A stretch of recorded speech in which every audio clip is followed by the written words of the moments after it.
ទឹកហូរអនឡាយឆ្ងាយអើយសែនឆ្ងាយអាណែ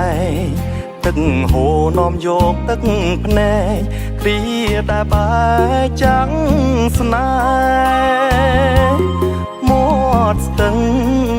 ឈ្មោះស្ទឹងសង្កាយទីដែលខ្ញុំធ្លាប់តែមកលំហើយនឹងស្រីពេលខ្ញុំជួបស្នេ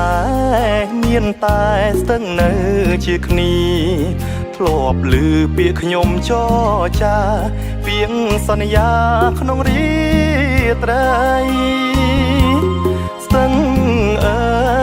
យអ្នកជាសាងសីពេលនេះខ្ញុំឃ្លាតស្រីស្រីបែកចិត្តពីខ្ញុំក្តីរំពឹងដូចទឹកស្ទឹងហូរខ្យល់ធ្ងរដូចសូរសំឡេងក្រៀ